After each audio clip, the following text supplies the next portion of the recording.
5 minutes avec la Rhapsodie de réalité, une émission pour vous, une émission conçue pour vous, une émission taillée sur mesure, une émission qui vous ressemble, une émission qui vous permet de connaître votre destinée avec le Christ.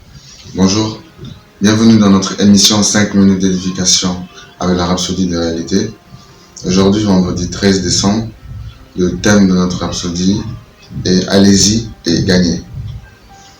Le verset d'ouverture est tiré de 1 Jean 4, verset 4, qui dit « Vous, petits enfants, vous êtes de Dieu et vous les avez vaincus parce que celui qui est en vous est plus grand que celui qui est dans le monde. » Le commentaire dit « Ce monde naturel est sous une malédiction et est infesté de toutes les négativités du malin.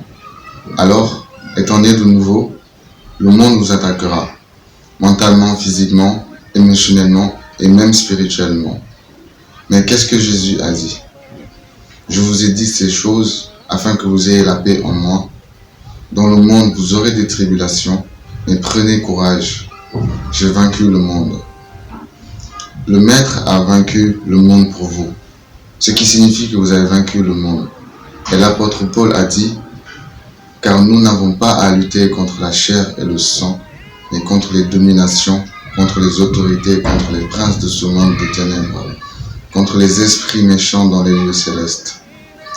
Par-dessus tout, prenez le bouclier de la foi par lequel vous pourrez éteindre tous les traits enflammés du malin.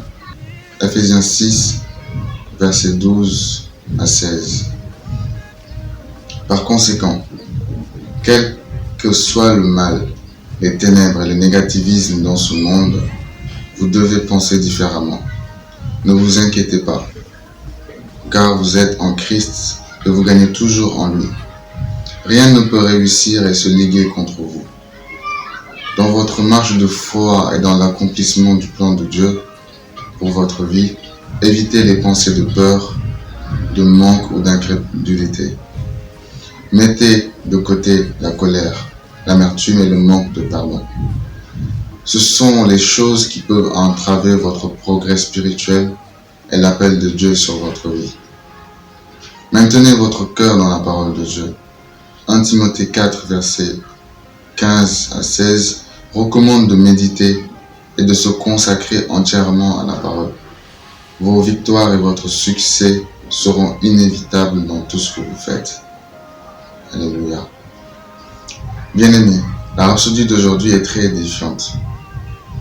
Donc, quel que soit le mal, les ténèbres et les négativismes dans ce monde, vous devez penser différemment. Ne vous inquiétez pas, car vous êtes en Christ et en lui, vous gagnez toujours.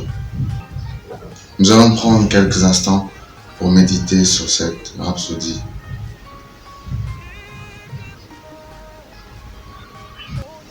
Nous allons prendre maintenant la confession. Veuillez répéter avec moi, s'il vous plaît. Cher Père, je te remercie, car c'est toi qui es à l'œuvre en moi, à la fois pour le vouloir et le faire selon ton bon plaisir. Je refuse d'être dissuadé par le monde et ses forces paralysantes, sachant en qui j'ai cru et celui qui agit en moi. J'ai vaincu le monde et ses systèmes, planant sur les ailes de l'esprit et accomplissant ma destinée en Christ. Au nom de Jésus. Amen. L'étude approfondie est tirée de Hébreux 12, versets 1 à 2, Jacques 1, versets 21 à 25, Romains 8, versets 33 à 39. Demeurez bénis en Christ. Vous avez été bénis par ce message. Nous vous invitons à faire de Jésus-Christ le Seigneur de votre vie en disant cette prière. Seigneur Jésus, viens dans mon cœur et deviens le Seigneur de ma vie. Je reçois la vie éternelle dans mon esprit. Et selon Romains 10, 9, si tu confesses de ta bouche le Seigneur Jésus, et si tu crois dans ton cœur que Dieu l'a ressuscité de mort, tu seras sauvé. Je déclare que je suis sauvé, je suis né de nouveau, je suis un enfant de Dieu. Maintenant, j'ai Christ qui demeure en moi. Félicitations, vous êtes maintenant un enfant de Dieu.